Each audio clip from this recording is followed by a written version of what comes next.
When my brother became girly, it was going to be another one of those mornings at the breakfast table, I thought as my mother and sister began arguing. "Why can't you dress up a little bit for school, Cindy?" Mom sniped. "It wouldn't hurt you to look a little more like a girl now, and then I look like most of the other girls, Mom," Cindy replied in between bites of toast. The days of wearing dresses and heels to school went out with hoop skirts. "Do you want me to look like some kind of freak?" "I just want you to look your best, that's all," sighed Mom. "I want everyone to see what a pretty daughter I have." "You're sweet, Mom," Cindy smiled as she chugged down her juice. Sweet but so old-fashioned. As Cindy ran out the door, Mom had already turned her attention to poor Dad, hounding him about Cindy's looks and grades. She could do much better in school if she were motivated. I know she could be getting A's and B's instead of the C's she gets now. If I could just find some way to motivate her to dress better and work harder, Mom lamented. "I understand, dear, but I can't suggest any new ways to motivate her either."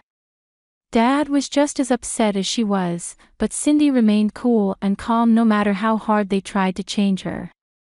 Sometimes it seemed as if they were pushing a big mound of jello, but that couldn't be right, I thought. Jello could be molded. Several weeks later, I saw Cindy dumping several cassette tapes into the garbage and then covering them over to prevent them from being found.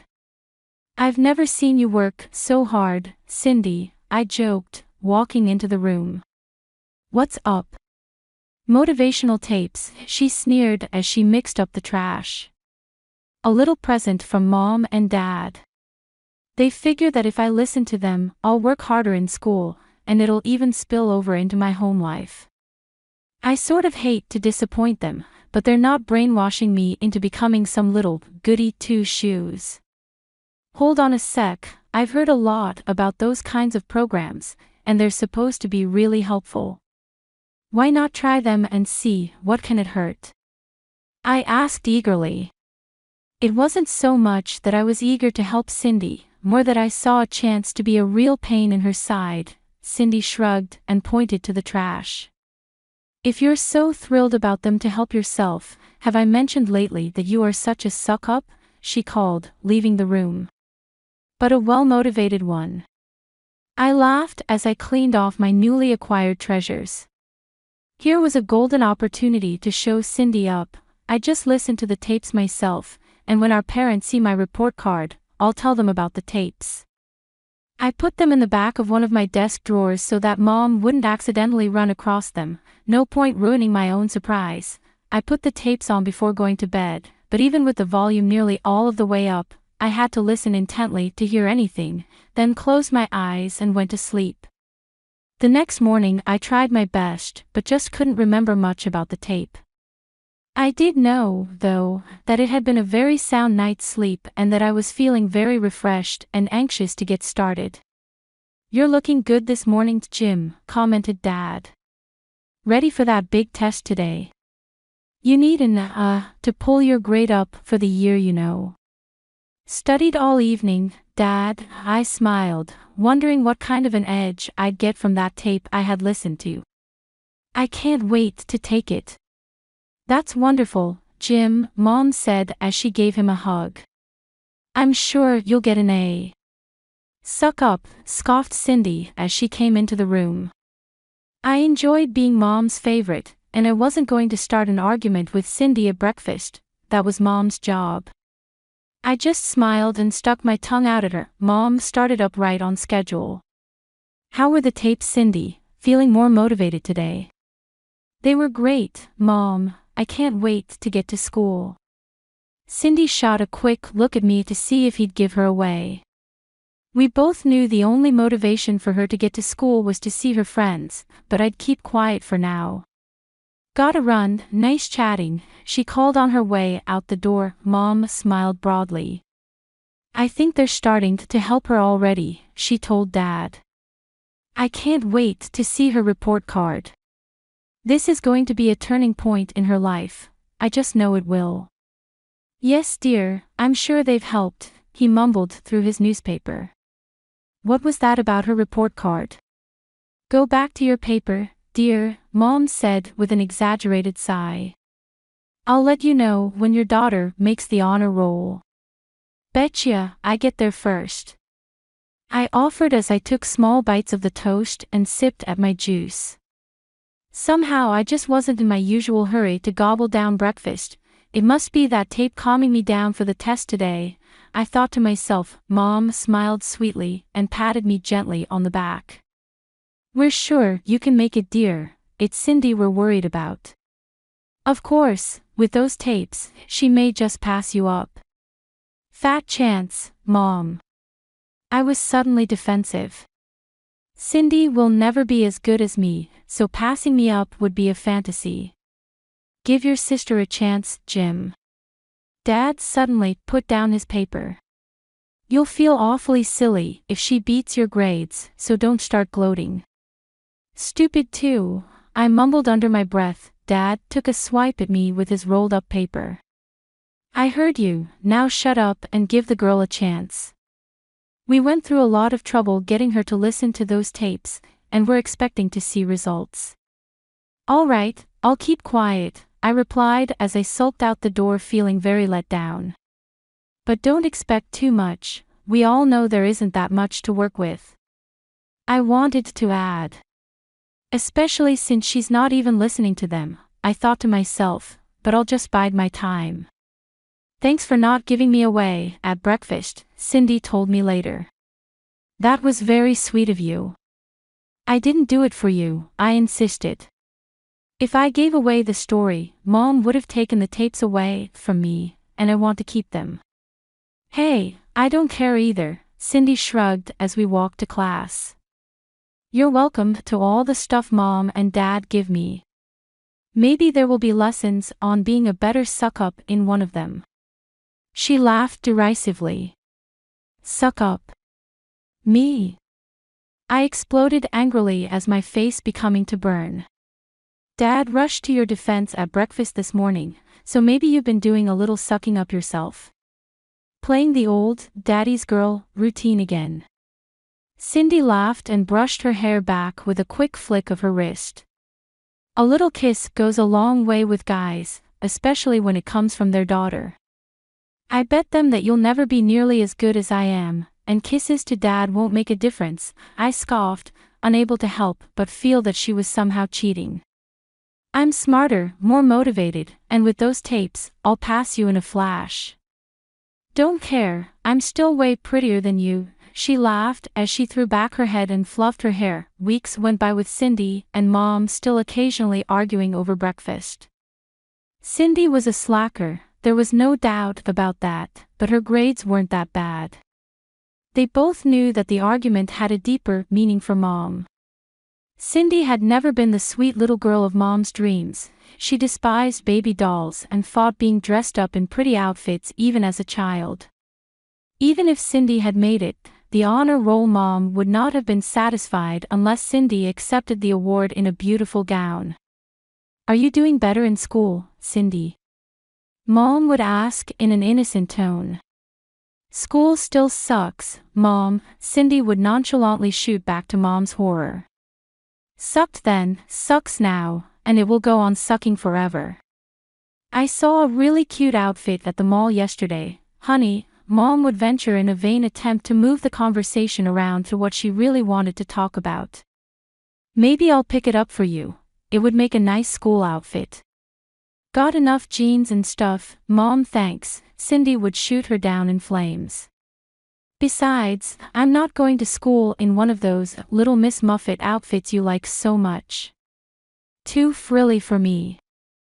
Suddenly a picture of a frilly dress, with puffy sleeves and a full skirt popped into my head.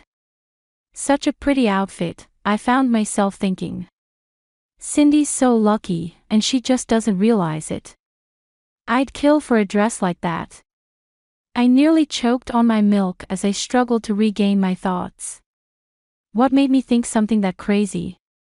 I wondered. Why would I want to wear a dress? What's your problem? Cindy asked. Thinking of getting one of the cheerleaders into an outfit like that? I'd bet you'd love that. I wasn't thinking anything at all. I insisted, afraid that somehow she knew about the words that wouldn't go away. But now that you mention it, Mom's right, you would look nice in a pretty outfit like that. It wouldn't hurt to look a little more like a girl, you know. Think of how nice you'd make Mom feel. If you're so concerned about Mom's feelings, why don't you take the job? Cindy shot back maliciously. What job? What are you talking about? I asked, puzzled that I had somehow lost track of the conversation. Daughter of the family, laughed Cindy as she waved her hand towards me. There you go, Mom, your very own sweet little girl just waiting for you to dress her up in a pretty little dress with patent leather shoes, a little purse, and gloves. You two could have a great time shopping for cute little party dresses. You're nuts. I shouted, ready to reach across the table at her. You're a sicko, too, talking about stuff like that. It's just that, oh, forget it. Cindy looked at me strangely for a second or two before rushing off to meet her friends. That I suddenly had a terrible feeling in my stomach. How did I let myself get involved in a discussion about my sister's wardrobe? I must be losing my grip. Gotta roll, I blurted, grabbing my books and running out the door. I pushed myself to think of an upcoming trigonometry test to prevent those strange thoughts from returning. Here you go, Jim, Cindy announced as she tossed several new tapes onto his bed a few days later. Mom's Motivational Series, Part 2. She laughed as she threw herself into a chair. I don't know if I want these after our argument, I said even as I pulled the tapes towards me. You were awfully nasty to me that morning, you know. You're breaking my heart, Jim, Cindy sneered. I seem to remember that you jumped on Mom's side and took a cheap shot at me. Now you've got the nerve to sit here and pretend your precious little feelings have been hurt. Bummer. But honestly, Cindy, my voice took on a tone of sadness, of being misunderstood. I was really trying to help you. You could look so pretty if you got dressed up once in a while. Cindy dropped to her hands and knees and began scouring the room. Come on out, I know you're here, she called out. I'm trying to have a serious conversation with you if you don't mind. I shouted as Cindy continued her searching. What in the world are you doing? Looking for a mom, of course, she grinned. I know she's hiding here somewhere, I can hear her. I can't figure out how she got your mouth to move as if it were really you talking, but I am impressed. Get out of here, you idiot. I screamed as I finally lost my patience. You're too stupid to realize how nice you could look and how happy you'd make Mom. Cindy turned and smiled. The job's still open, and you can help yourself to any dress in my closet. As she slammed the door behind her, I threw myself on my bed and fought back the tears. It wasn't even my usual cheap shot at her, I was really trying to help. Now though, Cindy thinks I should be some kind of sissy running around pretending to be a girl, and if that's not bad enough, there are those thoughts. Cindy was right, I had sided with their mother against her, but why? The thoughts kept popping into my head at the most inopportune times. Just that past week, I had been in the middle of a history test on Victorian England and couldn't seem to force a picture of myself all done up in a pretty lace dress with a floppy hat and parasol from my mind. Not long afterward, I began to let my hair grow even though my parents badgered me daily to get it cut. I think I look good with long hair, Mom, I patiently explained. Lots of guys wear their hair long, and some even pull it back in sort of a ponytail. It looks really great, and it's the latest style. The latest style for boys is to look like girls. Dad asked with, sounds great, first you got an ear pierced, and now you're letting your hair grow. Are you nuts or what? Barely concealed scorn. Gotta keep up with things, Dad, or I'll end up as a nerd. You already are a nerd, laughed Cindy. Now you're just a funnier looking nerd. Enough from both of you, scolded Mom. Jim, if you're going to have long hair, you better make sure it's kept neat and clean, or I'll cut it off while you sleep. And Cindy, listen to those tapes, I don't plan on throwing money away. Don't worry, Mom, I'm making good use of them. Cindy assured her after a quick glance my way. I knew I wasn't about to call her a liar. I enjoyed the tapes far too much to cut off my supplier. And I'll keep my hair nice, Mom, I promise, I added, feeling relieved that I could let my hair grow. Lately, having long hair had become very important to me, but I just couldn't seem to focus on a reason. Maybe, I thought to myself, I'm just trying to outdo Cindy again by showing her that I could look good in long hair when she insisted on keeping hers short. What I couldn't bring myself to admit, though, were the thoughts I was having of how pretty I would look with long curly hair. The arguments between my sister and mother continued on, as did the tapes, which kept getting better and better as far as I was concerned. The last bunch promised motivational messages mixed in with songs from some of the hottest rock groups. I would spend hours playing the tapes over and over while studying or drifting off to sleep that I kept waiting for my grades to take a giant leap forward. After all, I played the tapes religiously, and Mom had promised Cindy they'd make a big difference in her life if she was only relaxed and let the messages work. I'd spent many an evening with just a small light on in my room, headphones clamped to my ears, relaxed, listening, absorbing, and waiting that I concentrated so hard on those tapes because those goofy ideas kept coming back to me, you know, the ones about wearing. No matter how much I concentrated on those tapes, though, the thoughts kept coming. One day I was reading a newspaper and suddenly found myself drawn to an advertisement for girls' clothes. I stared at that page for 5 minutes straight, and when I was finally able to put it down, I had an overwhelming urge to put on some of my sister's clothes. Pretty dresses and having long curly hair. Luckily no one was home, and I quickly raced upstairs and threw open the door to Cindy's closet. There, pushed to the back, I saw what I wanted, a simple, pink mini dress that Cindy had worn once when Dad took us out to celebrate a promotion at work. I grabbed the dress and quickly ran back to my room and locked the door. That I swiftly removed my shirt, undid my belt, unfastened my jeans, and stepped out of them. My heart was pounding, and my hands were shaking as I pulled Cindy's dress over my head then tugged it over my hips. Just as I finished adjusting it, I was overcome with the most wonderful, peaceful feeling I'd ever known. I stared at myself in the mirror, unable to move, unwilling to change. This is heaven. I thought that I must have worn that dress for nearly half an hour. I practiced posing in different positions, walking, and sitting until just as suddenly as the urge hit me to put it on, I felt I had to take it off. I couldn't stop for a second until I had the dress safely back in Cindy's closet and had my pants back on. My heart was still beating wildly, and my hands were sweaty and shaking. I couldn't believe that I had actually put on one of Cindy's dresses, but my unbuttoned shirt and loose belt were proof that something terrible had happened. Or had it? I just wasn't sure, and it was driving me mad. After that, I found myself doing strange things that made me think I was going nuts. One day, I took a shower and reached to shut the water off only to pick up the razor Cindy used to shave her legs. I stared at the razor and then at my legs. Suddenly I was disgusted by the hair on my legs. Lathering up with a bar of soap, I sat down on the side of the tub and removed every strand of hair from my ankles to my butt. Whatever demon was possessing my mind wasn't satisfied, though, and without giving it a second thought, I shaved my underarms too. They were smooth, silky, very pretty, and I was very happy.